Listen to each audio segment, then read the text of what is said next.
Zefram Cochrane puts his hand on the body of the telescope when Geordie invites him to look at the Enterprise.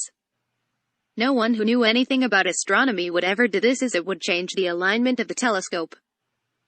After the destruction of the Borg sphere, Picard asks where the Borg were firing on, and Riker heads towards the science station on his right to read the coordinates from the display. Just a moment after, he asks Lieutenant Hack, who is at the helm, for the damage done on the surface.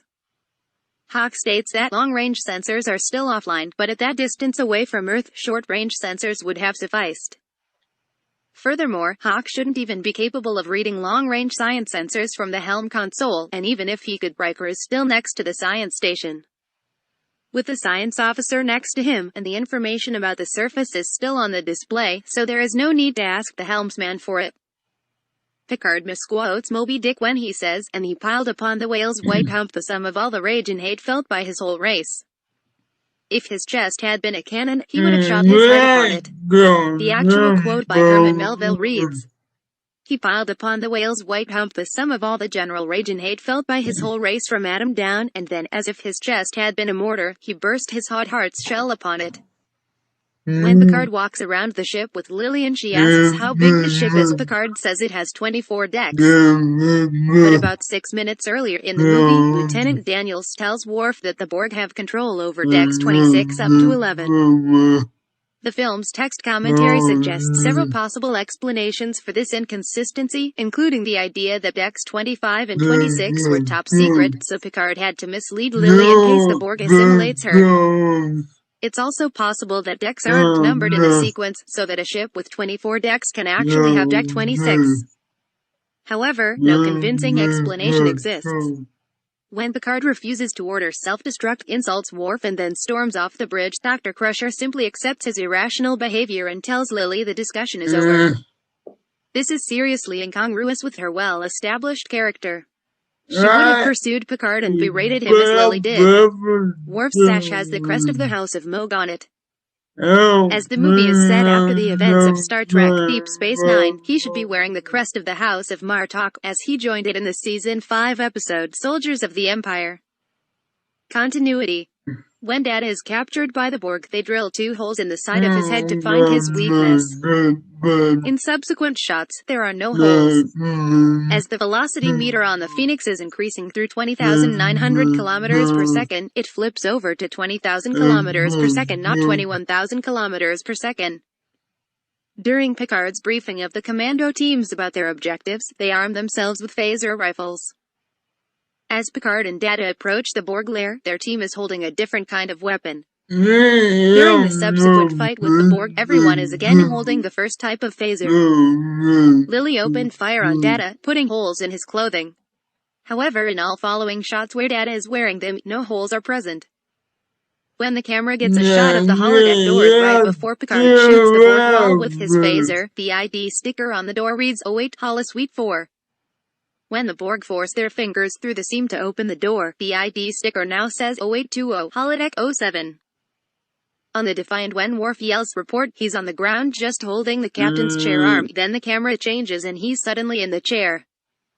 Next, when Worf is saying, "Data die," someone is behind Worf moving toward the bridge door to leave, but disappears when the camera switches to the angle with the helmsman. But the person appears again when Worf says prepare for ramming speed, and finally leaves the bridge. After killing the Borg Queen, Data is seen lying down.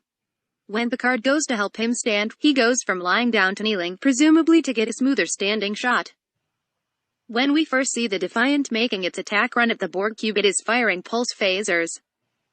Once the Borg cube is in full view, you can see the explosive damage the Defiant's hits are causing. However, in the seconds before the cube is in full view, you can still see the Defiant's shots hitting the cube with no explosive damage, almost like they forgot to add in the explosions. When they are showing the mag lock handles, some of the shots show that the locks are already in the open position before they are turned and unlocked. When Barclay is swooning at having met Cochrane, an Enterprise crew member can be seen walking behind him and Geordi. One scene doesn't show the man carrying a suitcase, then after Geordi chastises Reg, the man suddenly appears and begins to walk as if he had been waiting for his cue to continue. When Lily passes out from the radiation, her gun should have made a sound as it fell to the ground, which does happen briefly before Data catches her. However, no such sound is heard, and the firearm is outright missing in the subsequent shots. When Picard goes into the conference room to work on new modulations, he and Lily enter it from the left side of the bridge. When they go back onto the bridge after Lily convinces him to blow up the ship, they walk through the same door in the conference room, yet come out on the right side. When Picard tries to convince Lily that he is a friend and asks for the phaser, she is seen starting to lower it and hand it over to him. The next time the camera is on her, she is clearly pointing the phaser at him. Only a bit later does she lower it and hand it to Picard. Early in the film, when Deanna finds Dr. Cochrane, it is still night. Immediately after she passes out, the very next shot is one from space of North America in daylight. While it is arguably the case that the stories on land and on the Enterprise diverge from temporal sequence, it is too early in the film at that point for them to have done so. When the Borg initially invade the Enterprise, Picard and Worf form separate search groups. Both search groups eventually arrive at the same place, Engineering 16. All corridors leading to this door are surrounded by Borg technology. Towards the end of the movie, Picard attempts to rescue Data from the Borg. Picard arrives at exactly the same door, Engineering 16. However, all forms of Borg technology have disappeared. Crew or equipment visible. When Picard is escorting Lily through the ship 49 minutes into the movie, they step through a doorway and a member of the film crew is visible in the corridor behind them, wearing a blue and white striped shirt with a radio clipped to his belt. When Data and Picard turn a corner in the corridor before opening the hatch to Deck 16, a stage light with an orange over is visible for a moment as they round the corner. After Data pulls the manual release on Deck 16 and the Borg attack, you can see extras behind them standing still. Errors in geography. The Enterprise is sent to patrol the edge of the neutral zone between the Federation and the Romulan Empire when the Battle of Sector 001 occurs. When Picard orders the Enterprise to return to Earth to engage the Borg, the ship seemingly gets back to Earth in a short time. However, since Star Trek maps list the neutral zone as being about 30 light-years from Earth, it would take the Enterprise over 7 days to return to Earth at Warp 9. When Cochrane views the Enterprise through the telescopes, it is moving across the sky. When Picard and Lily look down on the Earth through a force shield, the Enterprise is orbiting above Australia. For the crew to teleport between Earth and the Enterprise at will, Picard would have placed the Enterprise in geosynchronous orbit directly above Montana. The Enterprise should have appeared motionless to Cochrane. Factual errors. In the film's ending credits, James Cromwell's role is listed as Cochrane, when it should have been spelled Cochrane. When the Phoenix launches, we see Cochrane, Riker and LaForgue rocking back and forth in their seats. The thrust of launch is constant and substantial, so they would not rock but rather be forced firmly and steadily back into their seats until the thrust ended. Also, their seats offer totally inadequate head support, so it's quite likely all would have died from broken necks shortly after launch. Early in the movie, after Picard has decided to disregard orders and is returning to Earth, we see him in his quarters looking out into space with several stars twinkling. They shouldn't be twinkling as there is no atmosphere for the light to travel through, which is what causes stars to twinkle. Supposedly, Cochrane used an ICBM as the launch vehicle for the Phoenix, launching from the missile silo. But controls for the silo are nowhere near the silo itself because the exhaust would incinerate the crew monitoring the launch. When Lily is shooting at Data in the missile silo, after she runs out of ammunition, her gun makes several metallic clicks. This is apparently meant to indicate the weapon is empty. In reality, the gun's bolt would lock open after the last round was fired. Even if she continued to pull the trigger, it would not make any such sound. Incorrectly regarded as goofs. When Geordi is asking Cochrane to look at the intermix chamber blueprints, he is wearing sunglasses, even though his artificial eyes don't require protection from the sun. The sunglasses are probably needed in case a local comes looking around. Only Cochrane and Lily knew about time travelers, and Geordi's futuristic implants could blow their cover. Geordi used dark glasses for the same purpose in Star Trek: The Next Generation, Time Zero Part 2 as well. CMDR Riker unplugs the jukebox when he first meets Dr. Cochrane. A few minutes later, Dr. Cochrane appears to simply hit the jukebox to turn it back on. However, in the background during the last few lines of Riker and Troy's conversation, you can see Cochrane bend down beside the jukebox, presumably to plug it in. He then hits it to restart it. When the away team beams down to the surface for the first time, a visible breath due to cold weather can be seen coming from Data. While it may seem strange that an android has to breathe, it's not an error. Data does have a functional respiratory system. This issue was addressed in Star Trek: The Next Generation, Birthright Part 1. How did Picard know about the weak point in the Borg cube? He had been assimilated in Star Trek: The Next Generation, The Best of Both Worlds.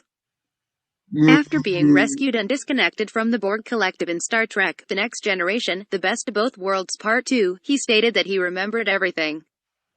Since all Borg share knowledge through the collective, Picard learned about the design and construction of a Borg cube. Thus he knew its weak point. Also, just before he gave Data the coordinates, he heard a Borg chatter in his head. The Queen later confirmed that he wasn't imagining it. So it's possible that he intercepted a report about some kind of damage or dangerous power buildup in that section, which just turned it into the cube's Achilles heel. In the holodeck scene, it is established that the Borg shields cannot fend off crude solid projectiles. In the deflector scene, Worf kills one with a Klingon blade weapon called a maclith. Why didn't Picard simply order the crew to replicate obsolete firearms and swords to fight with? Because Borg can adapt to almost anything after a short while. Using old weapons would have been no more effective than reconfiguring phasers. But why did these weapons work in the first place, if Borg can adapt to them and probably encountered such weapons before? Because Borg don't use every adaptation from every weapon they have ever encountered, that would be highly impractical and inefficient. Instead, they simply readapt for any given mission. At one scene, Zefram Cochrane looks at the Enterprise through the telescope from Montana. 2 minutes of movie time later, Picard shows the Earth to Lily Sloan, and the ship is over Australia on course to North America. Picard remarks that Montana is coming up soon. However, between those two scenes, various incidents of crew fighting the Borg are shown, indicating that some time has passed by.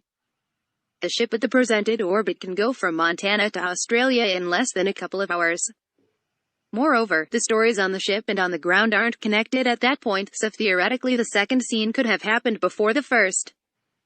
In any case, there is no obvious error in the ship not being over Montana in the second scene. At first glance, there is no reason for the Borg to travel to Earth in the 24th century. If their plan was to invade Earth in 21st century, the Borg could have done their time travel from a safe faraway place, then travel to Earth, or just send the Earth's coordinates to the 21st century Borg so the latter invade the Earth instead. However, even though there was no Federation in the 21st century, its future territory was occupied by several advanced space-faring species, often at war with each other, Vulcans and Klingons in particular. Apparently, the Borg figured that a small sphere has less chances of reaching Earth in the 21st century than a fully armed cube in the 24th. The point is that they made the right choice. The idea with the cube worked just fine and Starfleet failed to stop the sphere. It is also possible that after incorporating the time machine and weapons, there was no place left in the sphere for warp engines or long-range communicator. In any case, we don't really know Borg's actual plan. The Queen said that they had many goals. Perhaps pulling the Enterprise into the past for safe assimilation was one of them. While Picard, Worf and Hawk are trying to disable the interplexing beacon, the Borg are building on top of the deflector dish. Smoke or steam can be seen rising up in such a way it only can in an atmosphere.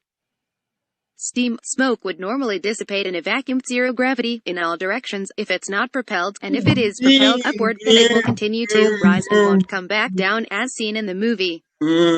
However, all this is true if the electric charge is taken out of the equation. The steam is likely ionized, positively charged. If not for functional purposes, we know that plasma is often used in the deflector, then because of Picard's phaser fire. Picard also mentions that the dish is charged with antiprotons, negative charge, which perfectly explains why the positively charged steam is pulled back toward the dish. Plasma behavior in an unknown electromagnetic field can be complicated enough to explain all the apparent inconsistencies of its motion in space.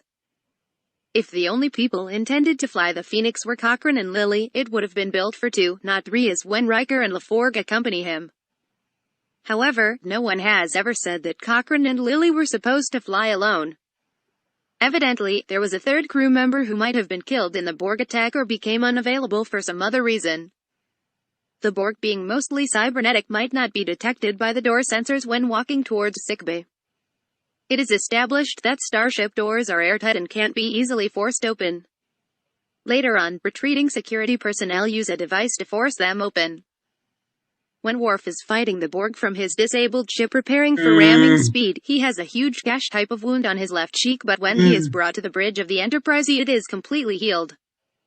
However, he is brought onto the bridge by Dr. Beverly Crusher. It's more than likely this was a clue that before requesting to be taken to the bridge, the doctor healed Worf's injury, a simple feat with 24th century medical technology as shown in numerous Star Trek works. In the deflector dish scene, Picard is seen shooting a section of the dish to blast one of the Borg with a jet of gas to send that Borg off the ship into space. Later, he's seen making a wild, non-magnetized jump across the dish to the other side without any form of control except